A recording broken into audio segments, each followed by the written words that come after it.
Kuwa wa kwanza kusubscribe, kulike, kucomment na kushare, kisha bonyeza alama ya kengele kwa habari kemkem. Tanza TV, popote tunakufikia. Jukumu la kuandaa viongozi ni jukumu ambalo tunapaswa kushirikiana kati ya serikali lakini pia na wadau wa sekta binafsi au kupitia mashirika yasiyokuwa ya serikali.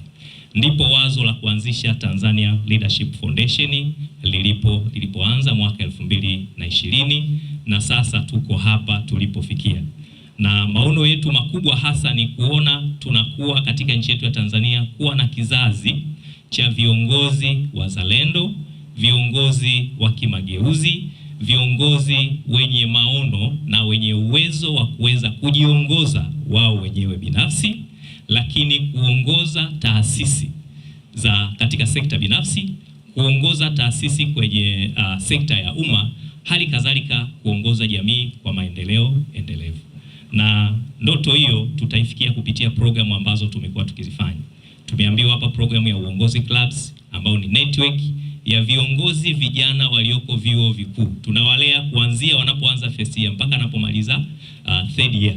Lakini kupitia forum kama hizi, forum za wanawake kwa sababu mwezi huu ni mwezi wa wanawake, lakini kupitia uongozi forum kwa ajili ya vijana ambazo siku sio nyingi tutaanza kuzifanya katika mikoa mbalimbali.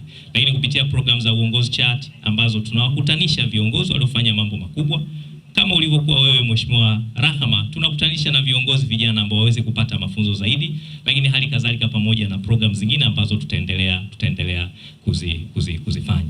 Na Mheshimiwa mgeni rasmi, utakumbuka Mheshimiwa Rais wakati anazindua bunge la 13 mjini Dodoma alielekeza kwamba serikali yake itaweka mazingira wezeshi kuhakikisha kwamba vijana wanajengewa uwezo na wanapatiwa mafunzo ya kiuongozi ili kuwasaidia waweze kuwa na mchango mkubwa katika maendeleo ya jamii. Nimalizie kwa kutoa shukrani kwako wewe, lakini kwa wenzetu wa bodi ya huduma za maktaba kwa kukubali kushirikiana nasi, kwa sababu kazi yao wao wanafanya kazi ya kuhakikisha kwamba jamii inakuwa na uwezo wa kuweza kujifunza, na sehemu ya kujifunza pia ni sehemu ya kuweza kutengeneza na kujenga viongozi. Kwa hiyo tukushukuru sana mkurugenzi, lakini tushukuru Wizara ya Elimu kwa kazi. Najua Wizara ya Elimu tutafanya kazi sana na nyinyi katika vyuo vyetu vikuu na vyuo vya kati kuendeleza hii ndoto tuliyokuwa nayo. Lakini rudie tena wageni wetu wote ambao mmekubali kuacha shughuli zenu kwa ajili ya kuja kushiriki katika shughuli. Nawashukuru sana, lakini na washiriki wote ambao mmepata fursa ya kuweza kushiriki katika programu hii. Sisi tutakuwa pamoja na nyinyi. Tutajitahidi, tunatafuta rasilimali kuwajengea uwezo wa uongozi ili muweze kujiandaa kuwa vijana wenye mchango mkubwa katika kuongoza maisha yenu binafsi, kutoa mchango katika jamii lakini na taasisi mbalimbali.